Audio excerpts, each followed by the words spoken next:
Hey folks, it's Rob Flux here with another In the Beginning story. This is the journey of Australia's greatest property minds, and we've got a cracking presentation for you today. The whole concept of these series is the fact that no matter where you end up, everybody has to do deal number one. And so what we want to do is find the most successful people that are out there in the property space, take them all the way back in time to where it was that they actually started, and understand that they were just like you at some point in time with the same pains, fears, desires, and all those sorts of things. And what was it that made them crawl out of the mud and actually get them all the way through to success?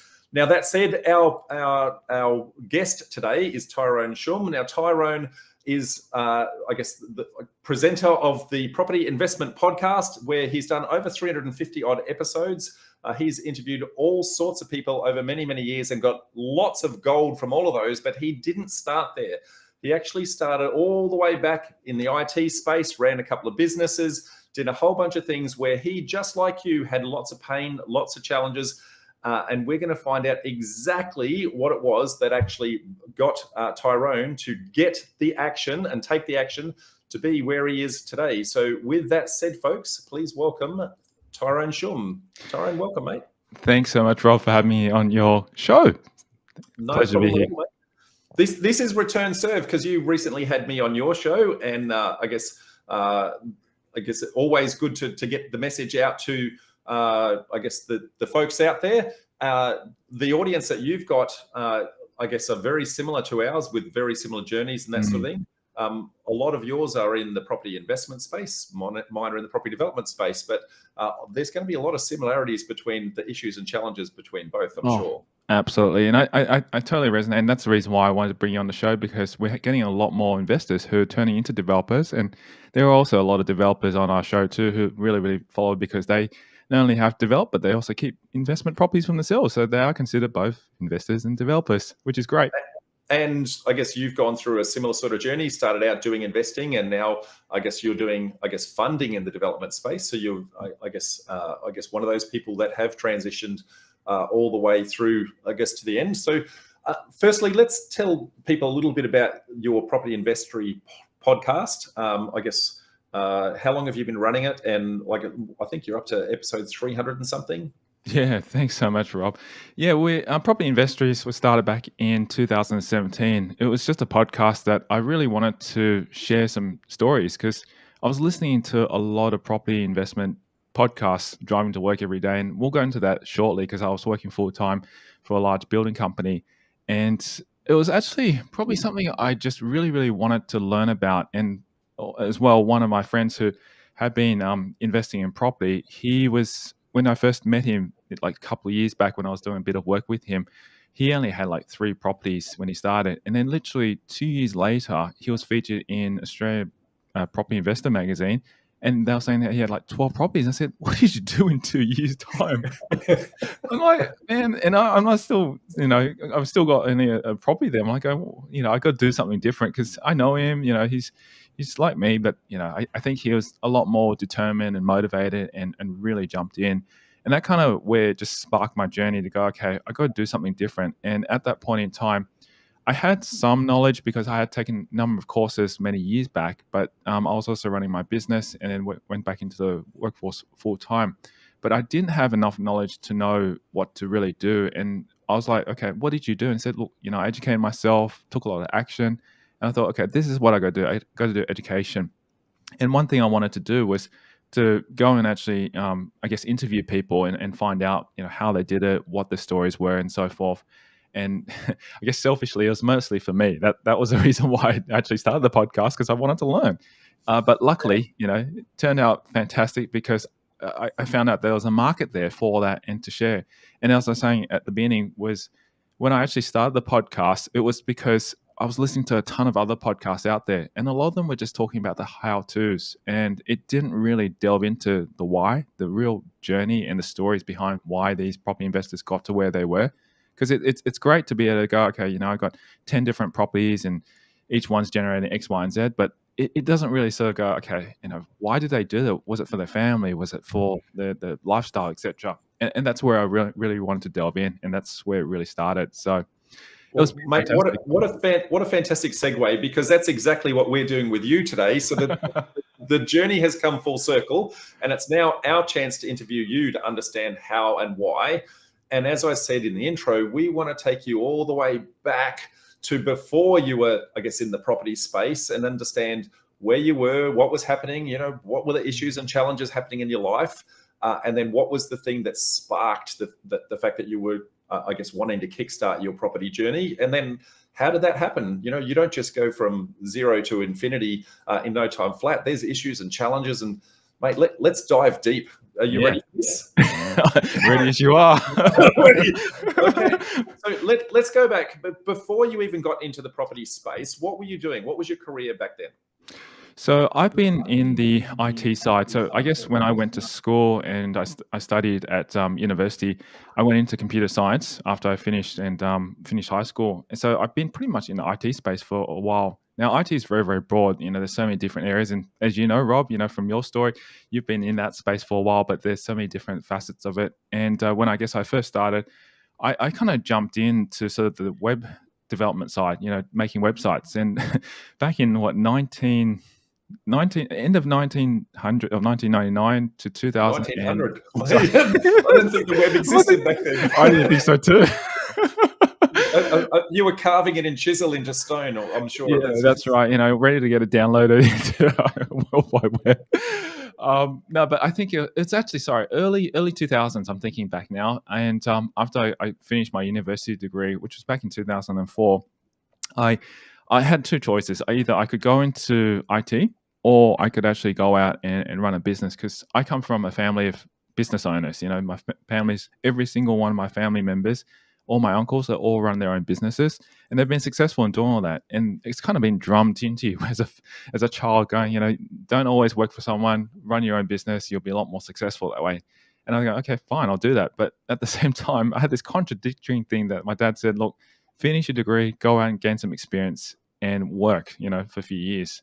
And I thought, all right, I better take that advice on, because that's what he said. So that's what I did. I jumped in and went into IT just for a few months, just to explore what it's like. And that's where I started web development. Now, at that same point in time, in the first year of uni, I flunked out. So this was going back a few years ago. I literally failed a number of subjects, and I was, being a uni student, you kind of felt devastated, and you go, oh, that's the end of life. But inside you go, that's just being childish. But that's all you kind of growing up to. And at that same point in time, I was really, really felt like, what am I really doing? Do I really want to do IT? Do I want to do something else? And I guess that's where my auntie realized, look, there's more to life. And she handed me this book, which most of you would probably have heard of, is Rich Dad, Poor Dad by Robert Kiyosaki. Yep. It's one of the classics back there, mate. That's right. One of the classics. I wish I could actually had it right here, but everyone knows about it. And when she gave me that book to read, I couldn't put it down. I literally picked it up at night and was up to like 2 or 3 a.m. and completely finished it. It was just so easy to read, but it also resonated with me, because I'm going, wow, there's more to life than just studying and going out to work full time. And that's where it kind of just got stuck in my head subconsciously that, okay, I got to run my own business. I got to be in the B quadrant, which is an investor or business owner. And that's always stuck in my mind for the longest time since uni. So I guess what I did was I did what, my parent told me to do, is just go out, get a job, and just start working first to gain some experience. But in the back of my mind, during uni days, I actually got involved in bit of learning about real estate. I started a vending machine business, and that kind of just opened up my mind to what was possible, because I needed some, cash on the side. And luckily for me, I guess I've been drummed in at a very young age to be a good saver. So everything that I earned, I always put away, and I didn't really spend much. And even to today, my family and my wife knows I'm pretty frugal. I don't really spend that much, and I'm very strong at saving. And I think that's kind of ingrained into me for a very, very long time. So at that point in time, when I started running a business during my uni days, I made a little bit of money, but I also got involved in real estate or property, I guess you can say. And I guess at that point in time, I was trying to educate myself and learn a little bit more.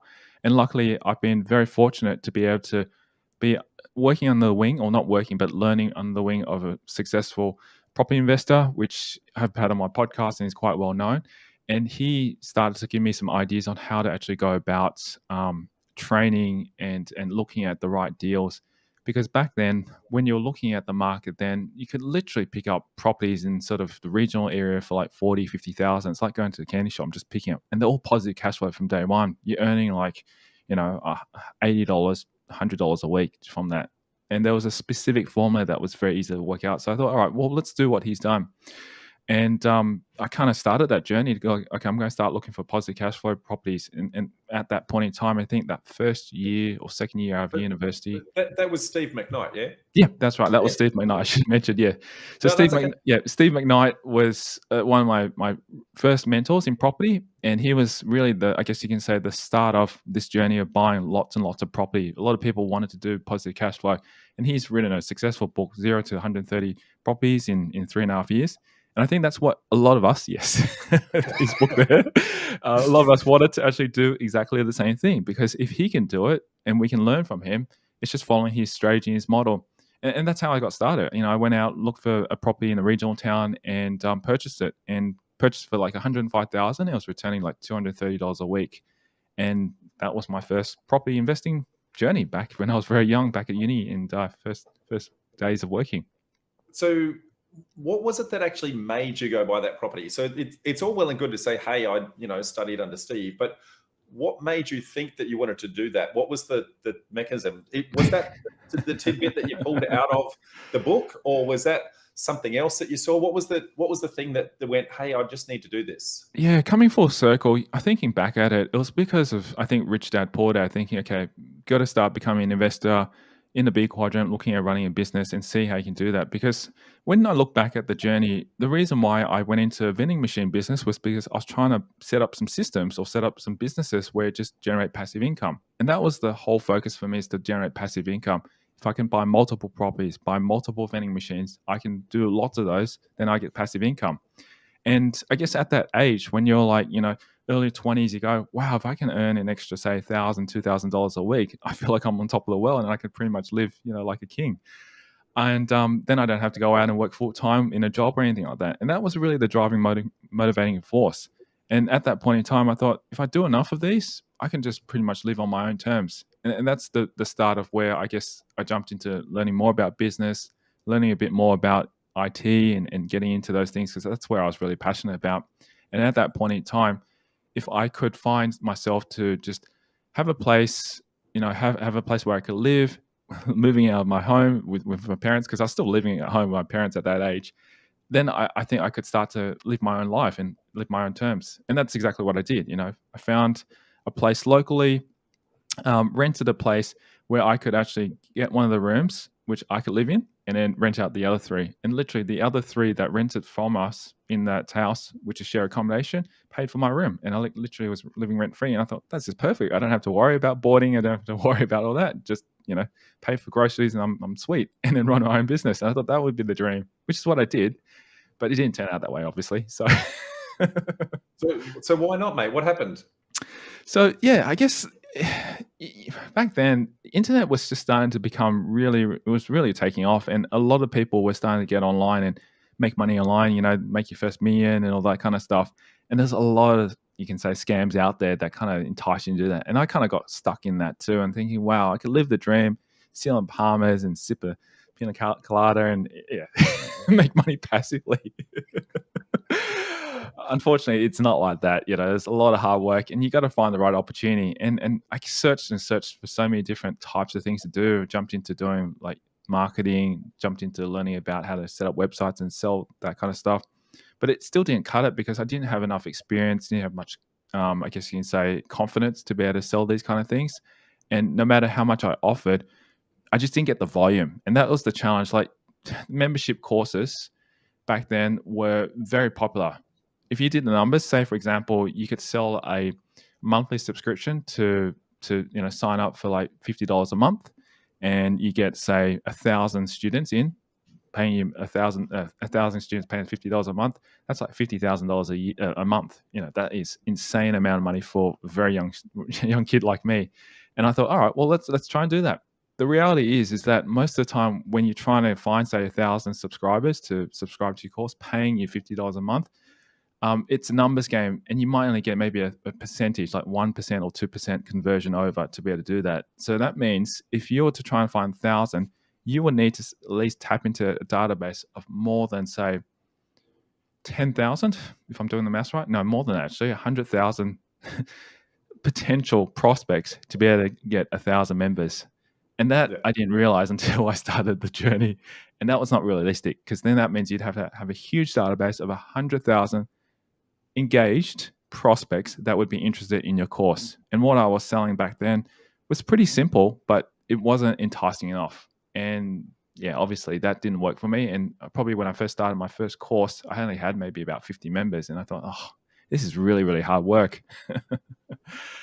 So you can imagine, some of the challenges I faced. But luckily, I know lots of people that have gone similar journeys and tried to they've tried to do Amazon sales. They've tried to do, all sorts of internet marketing, that share trading options, all sorts of things. And I think all of us at one stage that end up being successful have done lots of things that we've failed along the way like that, only to go, well, that's not the thing that's for me. No, it's also, I mean, I was passionate about that stuff. The challenge was that the dream that was sold was not realistic. And if people actually understood and see the numbers behind it, because they never tell you that you need to get at least a database of 100,000 people to do this, then, you'd realize, gosh, this is really, really difficult to actually get in. And the people that really make it is usually the 1%ers. And people don't say that. You get this dream sold right in front of you. You go, wow, this is great. And obviously they're trying to sell you something at the end of the day, and that's how they're able to make their money. Well, I've reverse engineered how it is that they are successful, because they're trying to sell you on how you do it. And that in itself, they're teaching you how to teach yourself. That's they're the people who get the millions of people, because all of us are desperate in those early stages. We all want to learn that. Exactly. But then when we go and implement that, that's when we work out that actually that bit's the hard bit. Telling us it's possible. Yeah. So I've done lots of those, mate. You're not the only one there. Trust me. I've probably burnt a good 100 odd K on schemes like that easily. Yeah. I mean, I think we've all been down that rabbit hole. And I guess for people who are starting out in that kind of side, just be cautious. That's all I can say. It's just, ask people who've done it and see what the experience is. And not saying that it's not possible, but just be prepared that it is extremely, extremely challenging, especially in today's times. There's so much out there and so much competition. You're fighting against to get people's attention. And that's the challenge that I think we're facing even today.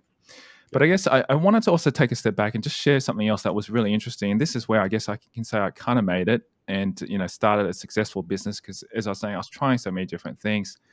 Back at uni days, I was trying to find a sport, because growing up in high school, I was always very active. And I guess once you get kind of ingrained to do activities and sport during the Saturdays and the weekends and train 2 or 3 times a week, you kind of can't stop that, because it's just kind of part of you. And I've always been active and very fit and doing athletics and some type of active thing. And I guess once you kind of get used to that, you kind of want to find that when you go into university. And unfortunately, uni, you kind of slacken off, like, especially when they go, okay, it's your responsibility to turn up to lectures, your responsibility to complete these shoots and attend these exams. If you don't attend, no one's going to give you a slap on the wrist like they do at school.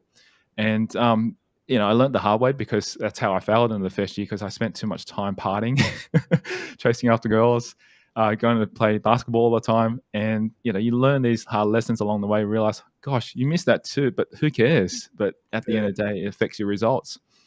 So I always laugh, because university is one of those places where mum and dad are really proud of the fact that you're going, and yet that's the very place that you're partying, you're slacking off, so behind the scenes everyone's proud, and in the end it doesn't get you where you really want to get to.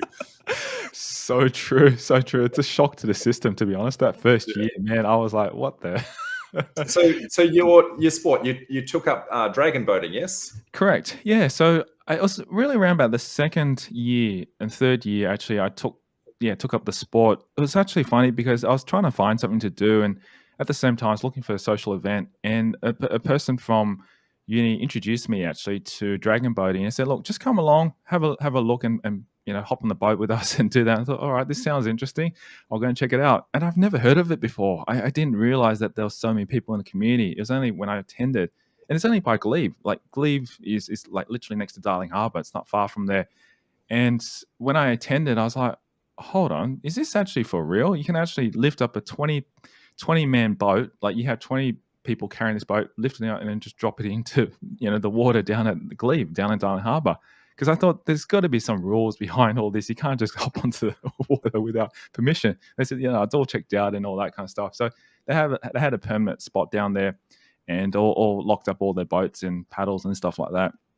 And anyway, went on that first journey, and I thought, wow, this seems pretty fun. It's social. You get 19 other people on the boat. You're actually training, enjoying the fun of it. I don't think people always enjoy training, but I did. But also at the same time, you have a bit of a view because you're looking out by the ocean too, because you can paddle all the way out from where you are at the Darling Harbour. And I thought this would be a fantastic way to just get fit, get back into doing some exercise and socialize at the same time. And that's what I did. I attended for a good 12 months just to try and get into the sport. Because there were so many different clubs, you had to choose which club we're in. And luckily for that particular person that I was introduced to, I automatically became part of that club without knowing that I was part of that club. And I just paid a membership fee, and up and away I was.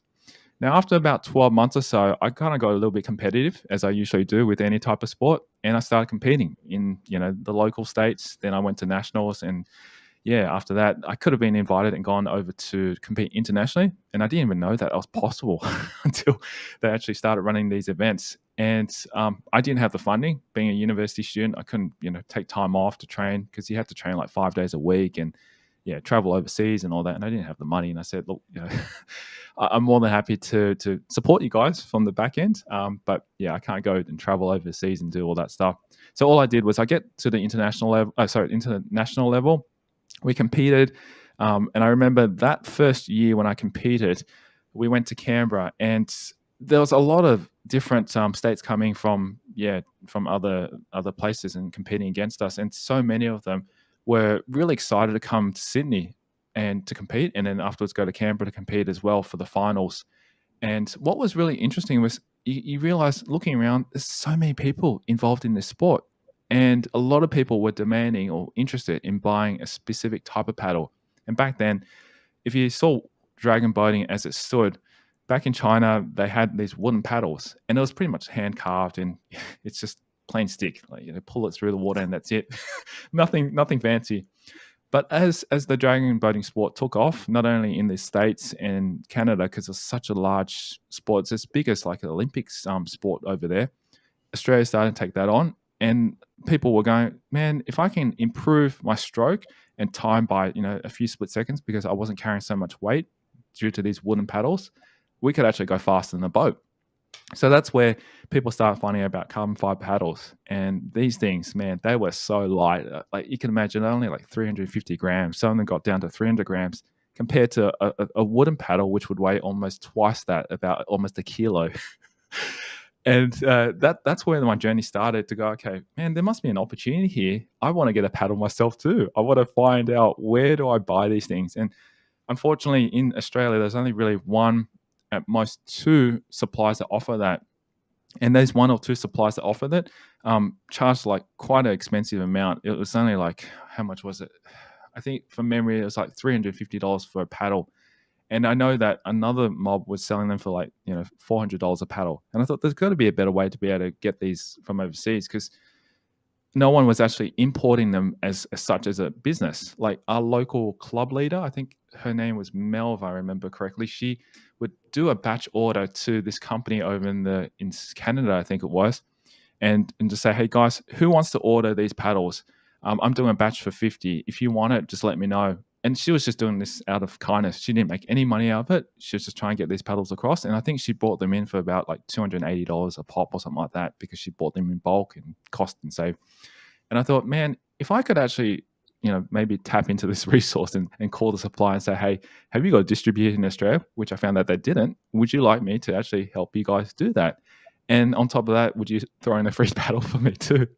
And that's exactly what I did. I basically contacted them and start a relationship, and I became pretty much the distributor for that particular product, and kind of took off the hands of Mel, because she was like, this is burning me. I've got better things to do rather than just do these free orders for So everyone. you've turned your passion into a business effectively. Pretty much, yeah. And it really, really was an eye opener, because I didn't realize I could do it. And I think once you're passionate about something, you will find any way and every way possible to make it work for you. And that's what I did, because I want to, my motivation, get a free paddle, but at the same time, make some money from it. And that particular first deal, man, that just took off, and people got the word that I started importing these things. And there's probably a huge lesson, I guess, for our audience in there to say, mum and dad always tell you work hard, get a job, go to uni, that sort of thing. But you tend to get your successes in the things that you love, and the things that you actually, I guess, put all of your energy into because you genuinely want to. And you'll find those little niches like you just touched on. So, mate, that was a relatively successful business for you, from what I understand. Like how long did you run that business for? Oh, I think it was a good probably 3 to 4 years actually before I sold it, because what happened was that was only the first part. And when I started discovering and doing some research online, and luckily the internet had started to get really, really I guess reliable, and that's when websites started popping up a lot more, and I could actually find out where all the different distributors were. So I started reaching out to all the distributors in the US, because there was no one here in Australia, and I started taking on the exclusive distribution of that. And by the end of, I guess, that second year or so, I had pretty much dominated all the dragon boating, I guess, distribution rights across Australia. And I pretty much imported every single possible product that they had into my business. And there's only one other brand that I couldn't have, because he already had distribution rights in Australia. But because I had such a wide variety of them, people could pick and choose, go which brand they like.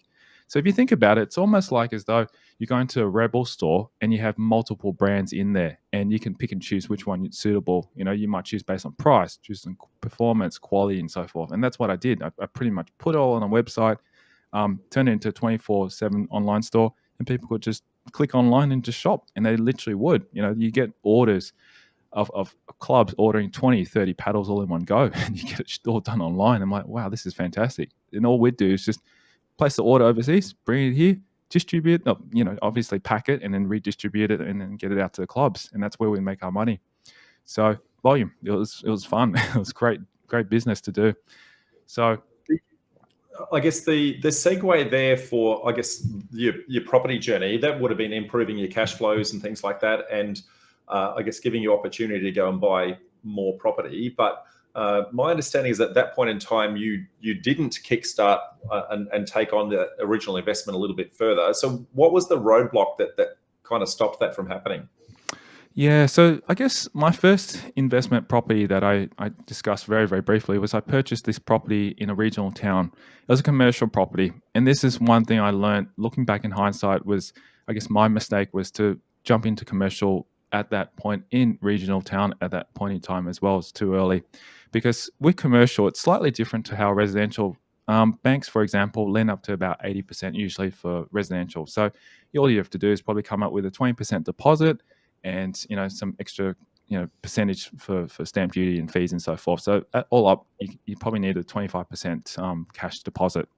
With commercial, it's slightly different. You need to, for that particular property, if I remember, I think I need to come up for about a 35 to 40% deposit to be able to purchase that property. Luckily, it wasn't too much. It was only a $105,000 property. So, I had to come up with about 40K. But as a university student, I saved up a lot to be able to do that. And I thought, oh gosh, this is quite a lot of money to be tied up in there. And we need to put this in context. This is a long time ago. So that's a lot of money, right? Yeah, I remember buying my first house at $55,000. I wish I could buy houses like that now. But so just remember, folks, time changes things. But so, yeah, you need a lot of capital, and you weren't able to generate that capital, yeah? That's exactly right. And the challenge was I still needed the money for the business as well too, because running any business, to be successful, you still need to have some kind of cash. You can't just draw that money out. If you're making money, it's great and the cash flow is fantastic, but you still need to plow that back in, because we were basically a physical goods business. It's not like online nowadays that you could actually just have a course on there and then ship it and then still get paid and you hold that. With these physical goods, you need to have some kind of cash buffer to be able to pay your suppliers back as well too. And I will buy more and more stock at that point in time to be able to sustain, because the demand was very high, especially in the peak season. You want to make sure that you got quite a few number of paddles, like hundreds of paddles available at the minute of a call, because otherwise, if they even don't have in the stock, they'll go to someone else, and then in the end, they'll be disappointed customers. So I was literally putting all my money back into the business, which I guess you can say that I couldn't pull any more money out to be able to buy another investment property. Now, as most people know, and this is where I guess the journey sort of turns, and I learned a lot since interviewing so many people on the podcast, is that a lot of people leapfrog from one property to another. In order to do that, you need to be able to have another cash deposit, whether it be from equity from a property or you save up. Now, as you know, I couldn't save up because I had to use that cash for the business. So the only other way was possibly refinance that particular property and draw out equity. Unfortunately, that property didn't generate any uplift or capital growth, being regional, and it was a very positive cash flow property. I went back to the bank numerous times. They just couldn't revalue it. And even when I did sell it in the end, after about 5 years, I sold it for the exact same amount, which is really disappointing. Well, that's a reflection of commercial, because commercial is valued on the rent it generates and the yield. So unless you can increase the rent, the value doesn't actually change. Unlike, I guess, residential property, where the market demand will actually drive that up, and unless you can actually drive that extra rent, you're kind of stuck. Exactly. It's a cash flow business being in commercial, rather than a wealth creation, which is capital growth. So you hit the glass ceiling that a lot of people hit, but you hit it in a different way, because you were, trying to, get that capital growth, which you couldn't pull out.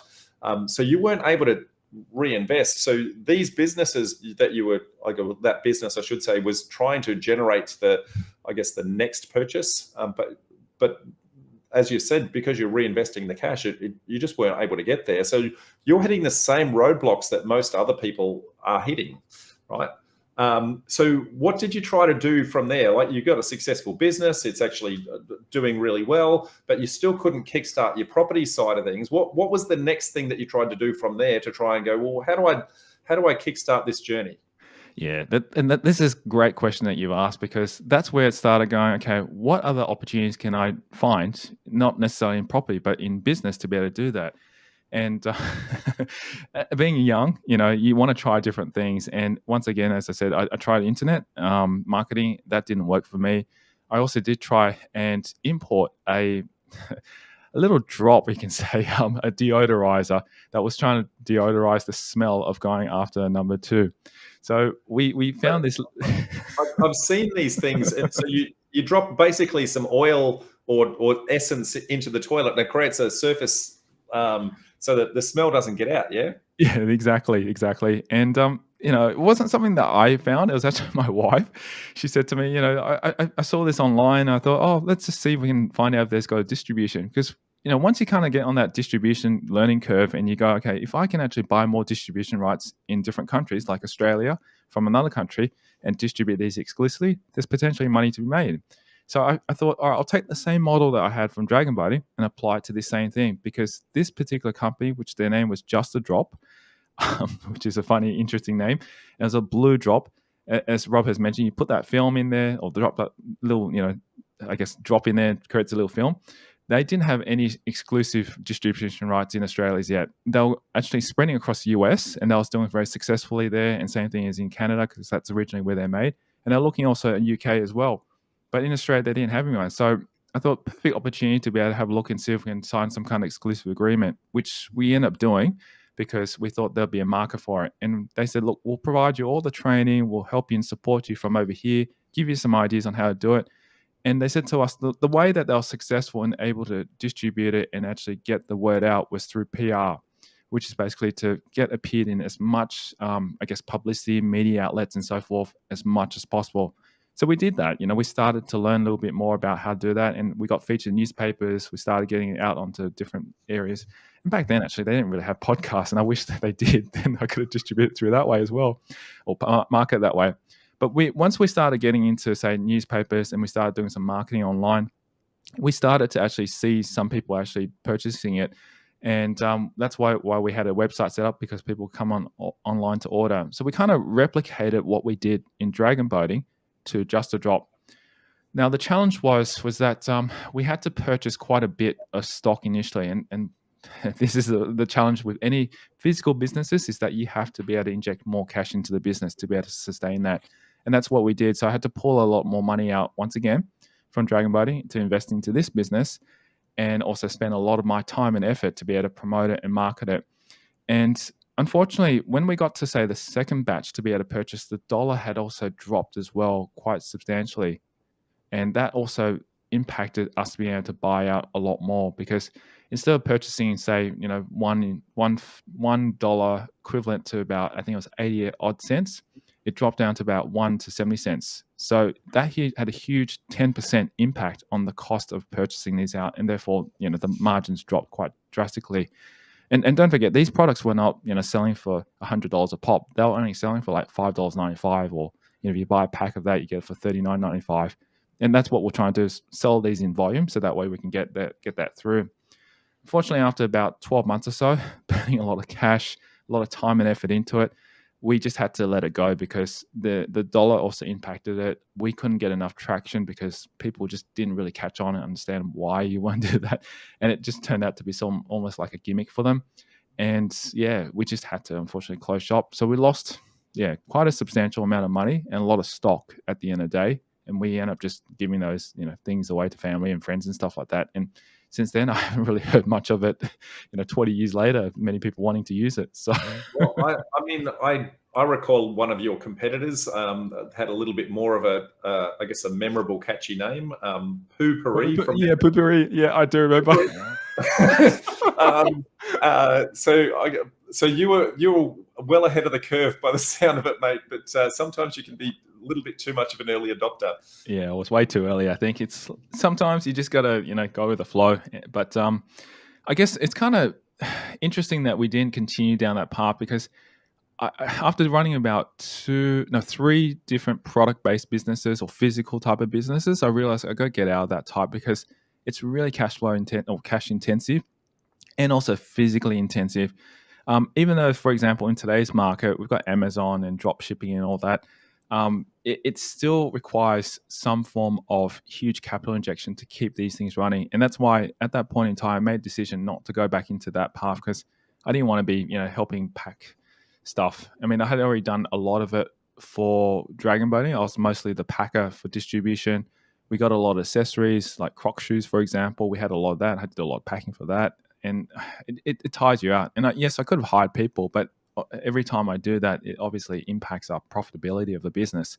So I said to myself, the next business I go into will have to be either property, which is what I did, or something that doesn't require physical products, which is where I ended up going back into finance or IT. So that's kind of where it landed. So, mate, so it sounds like you've had a lot of similar things to a lot of our audience, where they know that they've got to do something. They want it to be in property, but they keep hitting these glass ceilings. And you've tried a few different, avenues to try and generate cash, and you're finding that's just hard work. And then I guess the idea of the podcast came along, and I think you said you saw a mate, go from 3 properties to 12 in a really shorter period of time, and that's kickstarted the, hey, I want to do something about it. So how did that start the podcast element of things? Yep. So what I might do is just take a step back, just to explain that timeline journey. As I mentioned, I've been running businesses for many, many years. I think it was a total of about 7 or 8 years. And by that point in time, my first child came along, which is my son, back in about 2014. And at that point in time, as you know, with running a business, it's very cash flow intensive, and we needed stability, because one month you might have a huge month, another month might low, and so forth. And it depends on the season of things. And at that point in time, we needed some kind of stability. So I guess my wife and I decided that it'd be best that I go back into workforce to work full time, and that's what I did. And at that point in time, I went into work as a project manager / digital marketing manager as well too, at a large building company.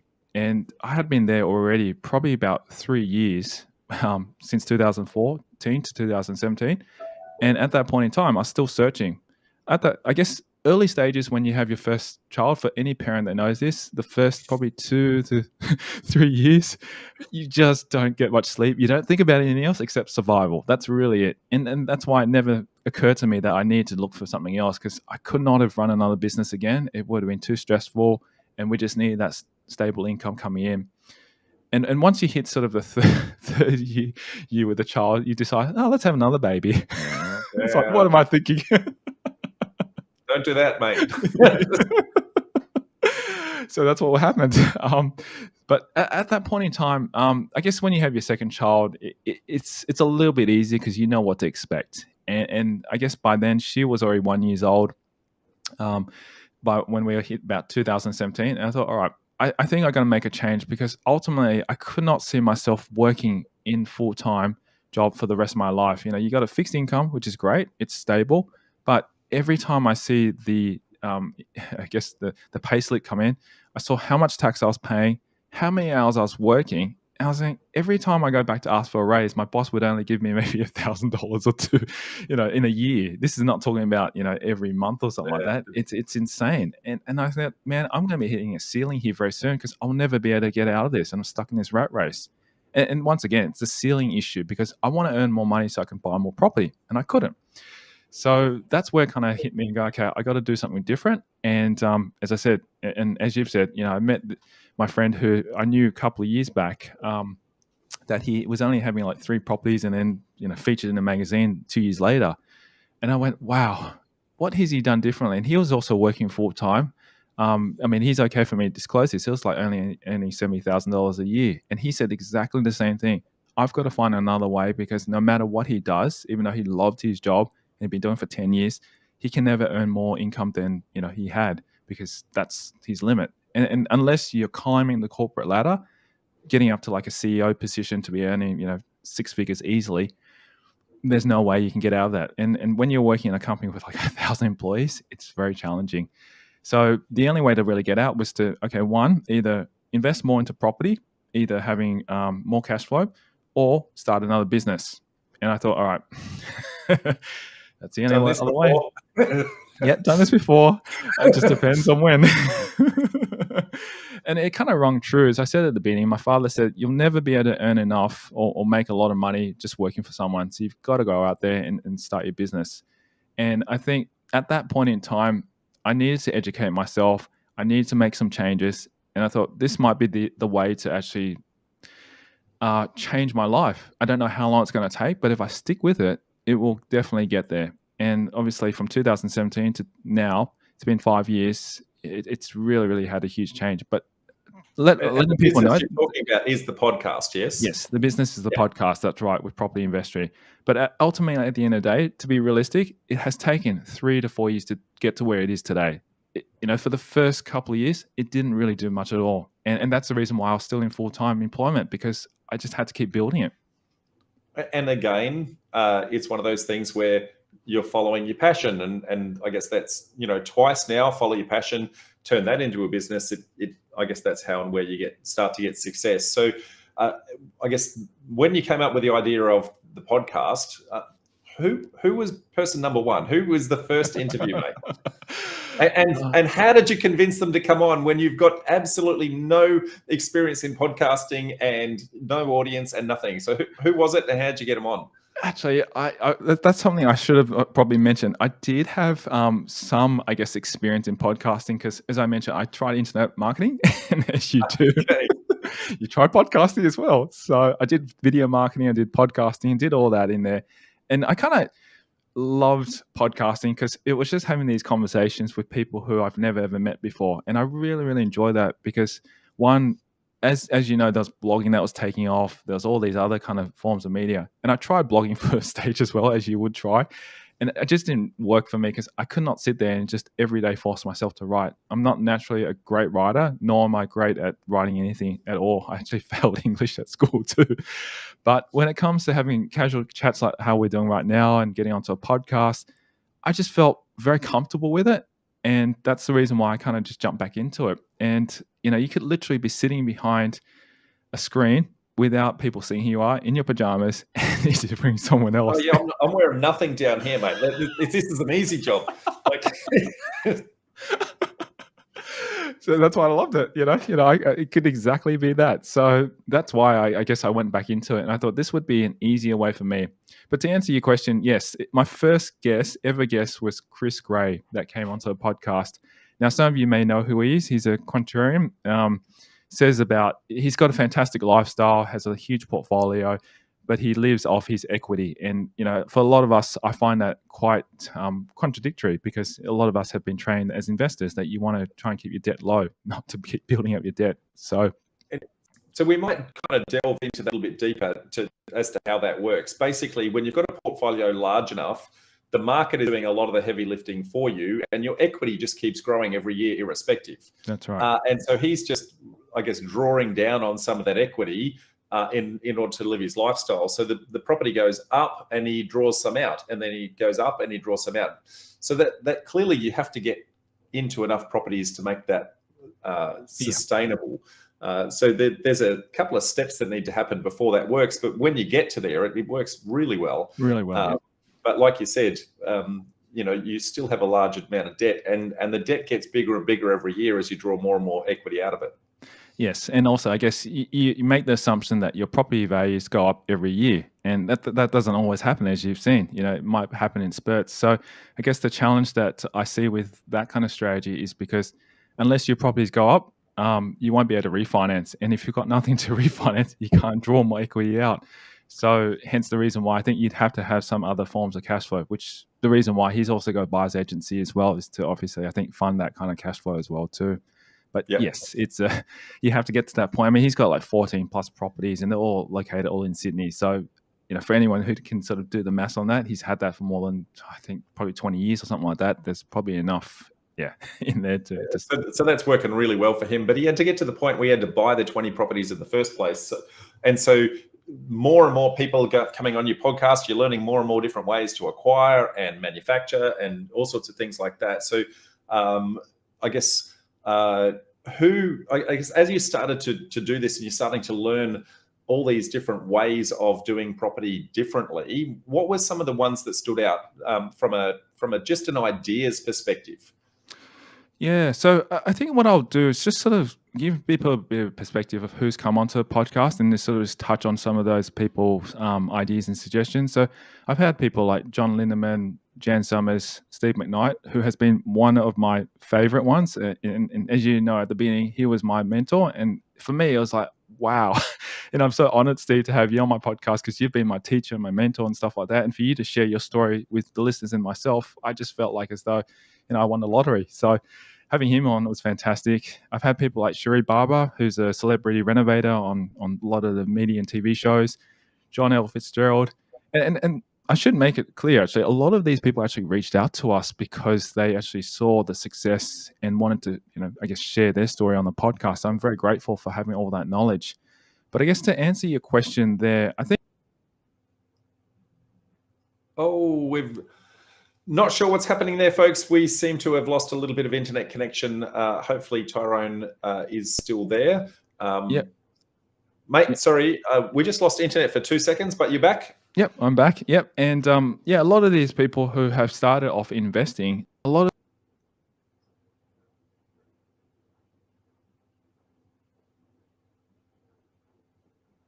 Okay, I am not sure what's happening, but there is clearly some internet issues or challenges happening, folks. Tyrone, yes. Sorry, mate. I'm back, yes. So as I was saying, a lot of these people who I've met have initially were property investors that have come on and invested into a lot of properties. But eventually what happens is that they actually move on to do property development or some kind of development of adding value, whether it be renovations, subdividing, or building up townhouses and so forth, or construction of some sort. And that's what I've learned along the journey, because I've interviewed so many guests. And yes, there's a lot of buy and hold investors out there, but they get to a point going, okay, I've got 20 plus properties. What am I going to do next? Well, I can either add value or start development. Typically, that's what happens. They hit the glass ceilings, and unless you actually because you're waiting for the market to do the lifting, right?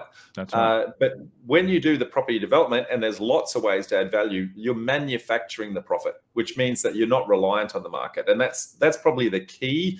And we find in our audience, a lot of the people that have had that same journey that you had then get to the point to go, well, how do I start to manufacture this? And, so you've kind of realized that through your podcast. What are some of the better or what are some of the creative ways you've seen to manufacture it?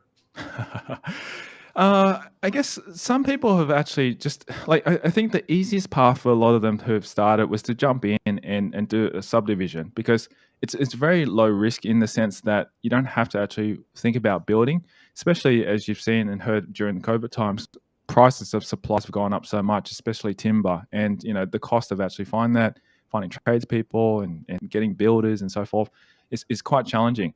But a lot of people who are able to just find a block of land and subdivide it maybe 1 into 2, 1 into 3, or whatever amounts that they can subdivide it into, can actually make a reasonable amount of profit and also add value. And it's a matter of just knowing what's involved, working with the council and getting the right team on board to be able to help you that. And I found that that's probably the most simplest and the most interesting way or easiest way to get started. Now, some of the interesting ones I've seen is quite substantial developments that I couldn't even think that was possible. Like, I'm just thinking of a commercial block that was done in Sydney, one of the developers I've had on there. And literally, from what I remember, he initially purchased that office space and said they converted it directly into like almost a hotel or lots of rooming accommodations. And I thought, wow, that is insane, because to convert the structure to do all that means that you'd have to really gutter out a lot of things. And a lot of people wouldn't probably take on that challenge because it's quite risky, especially when it's already zoned for office and you've got already existing tenants in there. But then he's obviously done the numbers on it and realized, wow, if you actually turn it into more of residential unit spaces and could actually sell each individual one, then there's probably a lot more profit made. So that's been a very, I guess, different way of looking at things that I've had on an interview.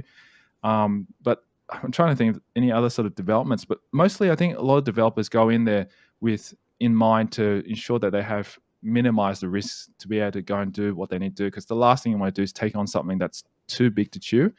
And I've seen that happen already with a few developers I've worked with as well. They've just taken on too much, and unfortunately, with the market turning, interest rates rising, they've kind of pretty much gone almost bust. Not necessarily gone completely under, but you can already start to see they've already overcommitted themselves. So I think that's the challenge that we've seen in the market, and how developers can really make sure that they want to try and mitigate their risks and reduce the kind of things they go into. That's not too challenging. I agreed wholeheartedly, and that's really about educating yourself and making sure you understand what the process is, what your issues and challenges are, and put some risk mitigation plans in place. And I think that's where a lot of people fall down, is don't put that education side in. Now, as I understand it, mate, you're in a really fortunate position in running the podcast, and you've got a lot of people that do education that have kind of come onto your show and said, hey, Tyrone, why don't you come to my program?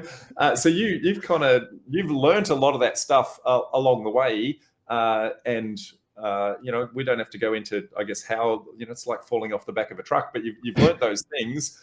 So you've learned the skills in how to actually apply it. But, I guess, was learning the skills enough, mate? I guess as soon as you had the knowledge, were you able to take action straight away? No. So let me share a little bit of background story. So I wholeheartedly encourage anyone listening to spend as much time as you can to educate yourself, because that's the key thing. When I first started the podcast, as I said, I kind of did it because I really wanted to learn. I wanted to educate myself. And very luckily, for me, I managed to get a lot of this kind of as guests, for attending a lot of these courses and educations and stuff like that. So it did save me a lot of money, but if I actually had to pay it, I probably would spend over easily 100K on all the courses that I would have attended. But I would highly recommend anyone who's getting into this to actually educate themselves and ensure that you learn and try to apply as much as possible. Now, as Rob has asked, even if you pick up all these skills, educate yourself wasn't enough. And for me in my journey, no, it wasn't. Because the thing is, if you don't take any action, nothing will happen. And this is what happened was I did take numerous courses, and Uh, for me, I try to take as much action, and I kind of got to a point after about 12 months of learning and also trying to implement, try and do all the door knocking, little dropping, and trying to find deals. I didn't get anywhere after 12 months, and I spoke to my coach about it at that point in time. I said to him, what am I doing wrong? What I need to do? And he gave me a little shortcut and said, look, just find a buyer's agent and get someone to find the deal for you instead of you going out there. And I realized, well, if I had known that 12 months ago, I would have saved a lot of time. But, obviously it's part of that learning. And I thought, all right, well, I've got to find another sort of way to do it. So I took on his advice, but I also went on and found another coach that could also support me, because this particular coach was supporting me from a friend point of view, and that was fantastic. But obviously I needed someone who I can be more accountable to and dedicated. And that's the reason why I went and saw another coach. And at that point in time, before you jump down that one, I just want to do a point of clarification if I can, because going out and buying getting a buyer's agent to bring you a deal is a fantastic way of outsourcing the effort. But where I see a lot of people go wrong, and you might be able to comment on this, is the difference between delegation and abdication. So, delegating the work for someone else to do is great, but abdicating and getting them to make the decisions for you and then just going, yeah, it must be a great deal. So for anyone who wants to outsource it, make sure you have the education in the first place to be able to qualify that the deal they're bringing you back is actually a deal, because there's many times where that deal not necessarily is. And you're fortunate in that you had the education to be able to assess the deal on its merits. So that was fantastic. But I see a lot of people try to shortcut early when they haven't got the ability to sanity check that. Absolutely. I mean, this is the thing. I think it was worthwhile for me to spend a good 12 months to become an area expert, to actually go and meet the real estate agents, to actually do my own due diligence, learn about it. Because if I actually jumped out and went and found a buyer's agent from day one, I probably would have believed every single word the buyer's agent would, and he would have sold me on something that could have been a lemon, and I would have been stuck at that point in time. So now that I have that experience, that knowledge, if I went to a buyer's agent, I know exactly what I'm looking for. I can communicate exactly what I need from them. And then whatever deal they send back to me, I know exactly what due diligence I need to complete to make sure that it is the right deal. Because ultimately, you make your money going into any deal, not when you've actually purchased it. Because by then you would have, hopefully made sure that there's enough buffer in it. So I think it was important to actually do that, but not spend 12 months, which is what I did. I think I could have shortcut it and done it in, say, 3 months, learned a lot about the area, but found a buyer's agent and then worked with them to actually get moving. Because after about, say, 12 months, I just got frustrated and said, this is not for me. It's not working. You kind of throw in the towel and go, I go try something else, because I thought I gave it enough time. But luckily, I didn't give up. I said, I'm going to try and find another person to hold me accountable, give me support. And that's what she did. She was fantastic in that sense, was that she said, look, Tyrone, you've got a lot of experience. You've got a great podcast. You've got a lot of people following you who have potentially, some money here, like money partners and so forth. You could actually try and tee up with someone who has deals, and, you put together the deal and make it work. So that way you can actually get started. Otherwise, if you want to try and do it yourself, it's going to take twice as long, even longer than that, and you'll make a lot of mistakes. So why not just partner with someone? And that was a big aha moment for me as well, because it was that mindset shift that I needed. I mean, I could learn so much, I could do so much, but if I didn't have the mindset shift that she gave me and put things in perspective, I probably would have still been stuck. And also something that was holding me back in terms of my limiting beliefs was that I thought it's going to be too hard to get money, because who's going to trust me? I've never done this before. And that was probably something that just stalled me for a while, because I said, oh, look, I'm going to go and find the deal. And then if the deal is that good, I'll go and find the money. But I didn't have confidence to know that was going to happen. That's probably why I procrastinated not to do the deals a lot of times, because I was showing a lot of deals by agents, but I just never jumped on board.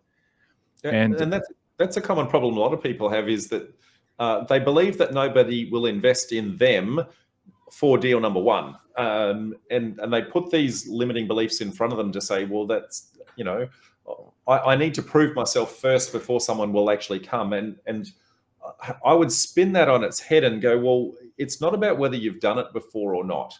It's whether or not you can solve somebody's problem. And for the people that have the money, the problem you're solving is, well, you've done the education, you've done the effort, you've done the research, you've done the effort, you're providing your skills and knowledge which they haven't done. So you're solving a problem for them by making their money work where they don't have the time, energy, resources, or knowledge to do. And so it's about, if you can solve their problem, they'll happily invest. And that's spot on, actually, Rob, because I didn't know it at the time, and that's what I actually did. So it was like I was kind of almost stumbled in it by accident, and that's exactly what happened. And this is where my coach said to me, "Look, I've got someone who's interested. He's got actually a deal right now. He needs a money partner to be able to come in and fund this deal." And he said basically to me, "Tyrone, you go and find that money partner, and we'll do the deal together. Like, we'll just get you together." Like, she didn't have to tell me. Like, she wasn't involved in that deal. She just basically said, "Do this, do that," and I said, "All right." And I think that's what I really needed.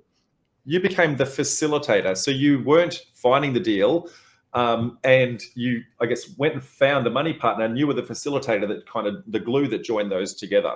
Exactly. And then, at the end, I managed to strike a fantastic, I guess, joint venture partnership in place, which, I still was able to take a profit share out of that deal as well too. Now, that was back in 2019, April 2019. And so not that long ago. No, not that long ago. So that was my actual first property development that I actually officially did. And up in Queensland, so that one was a simple 1-into-2 lot subdivision. The front half of the house, or the front half of the block, I should say, that we were going to subdivide, had just basically a rundown house. It just needed a bit of TLC. And essentially, we did the full renovation to make it look the way it was, that we'll go and put it on the market literally about 9 months later. Now, we had that valued after it was fully renovated, and the real estate agent said to us, "Look, you'd probably get more than what you had anticipated, like $100,000 more." And thought, great, we've made some money already. But that was on paper. It wasn't necessarily sold yet. I thought, this is exciting. And then we finally got our subdivision to approve from the council to sell off the back of the lot to get the title and so forth. Luckily, that was all done. And we were really on a high by March 2020. And we put it on the market. Anyone know that date, folks? Yes. We put it on the market, and we were anticipating. We had lots of people come through, and we were all on a high. But unfortunately, as you all know, by about April 2020, COVID hit pretty hard. Everything went locked down, people went quiet, and unfortunately, this property didn't sell. Both properties, actually, the land and the house. And unfortunately for us, the next 12 months was really a hard journey, because we tried to find people to buy it. And it took literally 12 months later before we could sell it. And we finally offloaded it in April 2021. Now, unfortunately, we didn't make any money. Luckily, but you didn't lose money either. Yeah, I didn't lose money at all, but it was the time and effort and opportunity cost, because potentially they could have been doing something else with that money as well too. Luckily for the investor who put his money, he still got his return. So as we promised him, we would pay him back for it, and there was enough money in that to pay him down. But in terms of all the effort and time and our profit share that we're supposed to make from that deal, we got nothing back from it. And I guess I put it to a learning experience, because if I didn't do that, I don't think I would have stumbled across into my next deal, which is where things started to change.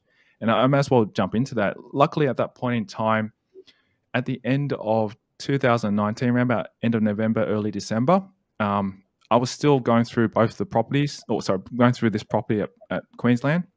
And I thought, things are going really well. So I thought, let's try and open up an opportunity to do another deal. And once again, my coach actually brought this one to me. She said, "Look, since you've done well with that one so far," not knowing COVID was going to come along. It wasn't finished at that point, so it was going great. It was going great. I'd like to introduce you to another developer who has another deal, 1-into-4 down in Victoria. And I thought, all right, well, great. This is going well. I'm happy to fund it as well. This time around, I didn't actually need to do any work. All I had to do was basically come in with debt funding, just lend money across to the deal and help him out. It was a sad situation, though, because he had everything fully funded at that point in time, and then one of his family members passed away suddenly. It was just out of the blue. And when that happened, he couldn't afford, not afford, but he couldn't take the money because it was a deceased person. So he returned the money back to his family, and he said, "Look, I'm a bit stuck. I need some help." So I said, "All right, I'll come in and fund that with another investor." And that's what we kind of did. We put in like 200 odd K. And it was end of December, then literally in 2 weeks' time, and we managed to do it. And he agreed to pay us in 12 months' time that amount. Now, 12 months later, as you know, it was end of 2020, but we didn't get to that point. By about April 2020, he reached out to me, and I thought, gosh, this is not looking good as well. I was worried that I'd have the same situation where we had with the one up in Queensland. But he said to me, look, I'm actually calling you to let you know that we've got a developer who wants to refinance us out or pay us out. And would you like to get your money? And I'll pay you the interest. I said for 12 months, I'll pay you now, which is literally 6 months. If I can do that, would you be interested in taking the money? I said, heck yeah, why not? Everyone wants their money back early. Absolutely. Exactly. And it was COVID because you don't know what was going to happen. So it was the perfect timing for me to exit. So, within a couple of weeks, everything was done, signed papers, and we got our money back. And I was like, wow, this is the first time I actually experienced what it's like to do now what we call like a loan, like a debt deal against the security. And we get our interest back and paid pretty much on time. So, or even earlier. So that's kind of where the journey started. And since then, we've done, since COVID time, we've done about 22 type of deals, doing about $25 million worth of funding. Obviously, it's not all my own money, but it's organically grown from there because I only had so much money I could invest into these type of deals. So I just start sharing with the community, and it's just organically grown. So you jumped there really quick. So I just want to rewind that and play that back for everyone so they actually catch it. So you've gone from attempting to do your own things and hitting glass ceilings to how do I build businesses so you've got years and years of trying but having all these false starts. And then when it finally happened, it kind of went bang, bang, bang, bang, bang really quick. Right? and it's that really quick escalation point that I want to, highlight here because it sometimes will take you years and years and years to become an overnight success. That's exactly right. And it's all the lessons that you picked up along the way that are really the key that said, well, I can actually recognize the opportunity. I can see the thing and you assemble those pieces. So I'm going to replay those numbers. You said 22 deals that you are funding right now. Yep. For approximately $25 million. Yep. And that's largely happened in 3 years. Oh, 2 years, I'd say from COVID. So basically at the end, at the start of COVID, about March, April, that's when I said I got my first deal out. It was about 3 or 4 months later, that's when I actually found the deals because I said to myself, man, if this actually could work, I want to do more of these deals because I don't like having my cash just sitting in the bank account. I might as well just fund more of these. And that's where I started looking for opportunities like that. And I started stumbling across a few of them and obviously got sent across a few more from my coach as well. And yeah, I think realistically, we kind of started funding a lot of these deals around about mid to end of 2020, because that's when the market started to improve, and I think that's when also the market was also tightening up because there's not much cash in the market. So opportunity came out of COVID and very, very, amazing how in such a short space of time, this all happened. And we had to move pretty quickly because I think a lot of people just had cash pent up and wanted to do something with it rather than actually just let it sit in the bank. And I was exactly in that same position. So it was very, very big learning lessons in that, because I think for me, the challenges that I faced running a business before was that, yes, once you actually start getting a lot of demand, how do you meet that with supply? And my challenge was back then, I had a lot of demand, especially from the investors, and I wasn't able to get enough deals. And I guess, I just kept having to go out and find these deals. And eventually a lot more deals would come through. And it's kind of still that way, actually. We still got a lot of supply, a lot of demand in the market because we've got a lot of funding, but we're just not able to find all the great deals that we're trying to, provide for them.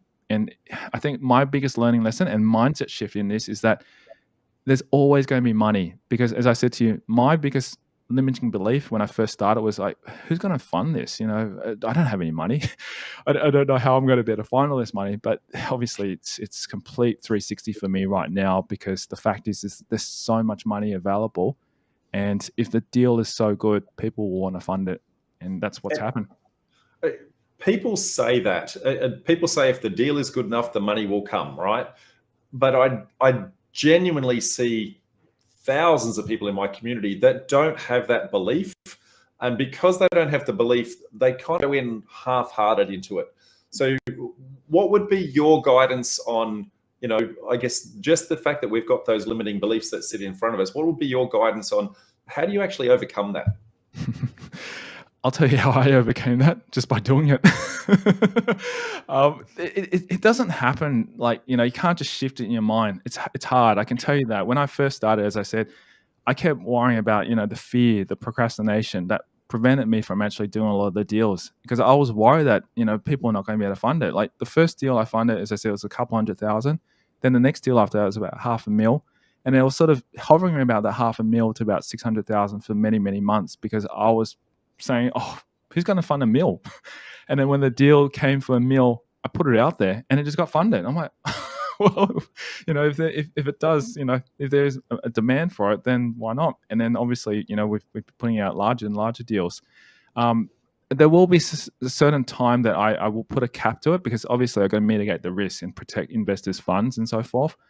But at the same time, as I said, to help overcome that limiting belief is actually just do a small one just to start off, to get comfortable and go, okay, wow, if I can actually get someone to fund maybe a $300,000 development, it gives you that confidence, and make sure obviously it's completed. And then once you've done it and got your money back, then you go and do the next one, and you keep doing it until you get more and more comfortable. And that's what's happened with me, because I thought, 200,000 was going to be the most people are going to fund.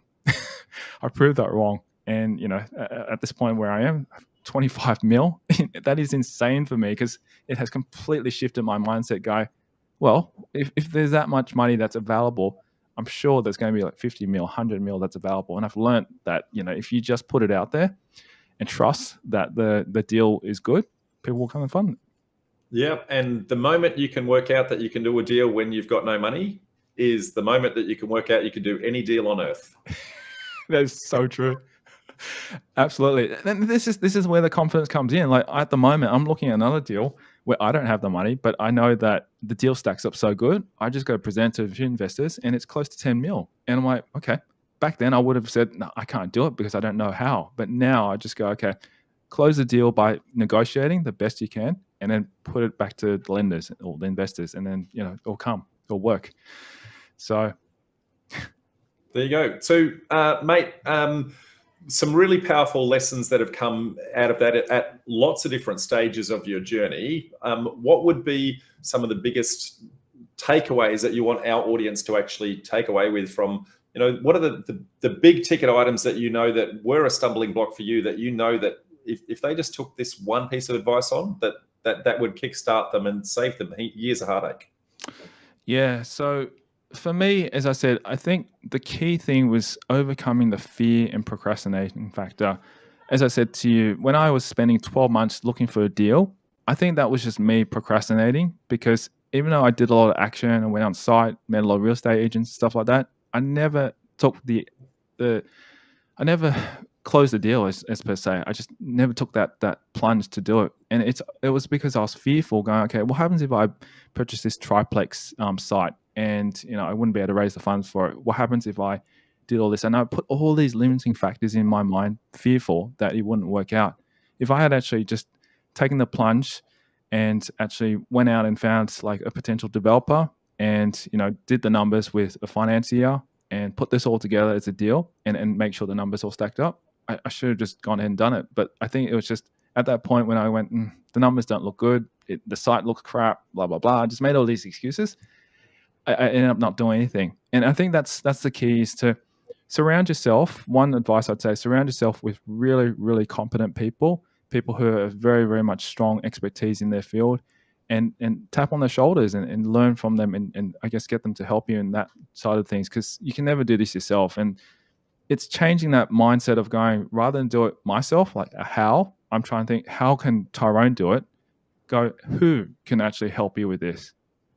And that makes a huge, huge mindset shift. And that's probably one of the key takeaways I'd probably pass on to your listeners. So 3 words, folks: who, not how. Yes, who, not how. And that's actually a book by Dan Sullivan. Yep, absolutely. Mate, for anyone who wants to, I guess, listen to your podcast and get some of these other pearls of wisdom that you've picked up along the way, because I'm sure that you're giving away some of your knowledge in each one of your interviews, as well as your guests as well. How do they get hold of you? Sure. So if you want to listen to a podcast, we're usually ranked at the top of iTunes. If you just search for Property Podcast, you should be able to find us on iTunes. And the podcast name is Property Investory Podcast. So you can find us on any of the major platforms, Spotify, iTunes, Android devices, pretty much out there. If you want to contact and reach me, you can pretty much just SMS me on my mobile. I actually put this out on the podcast. People, want to reach out and get, fantastic returns, anywhere between 20 and 30% on the deals.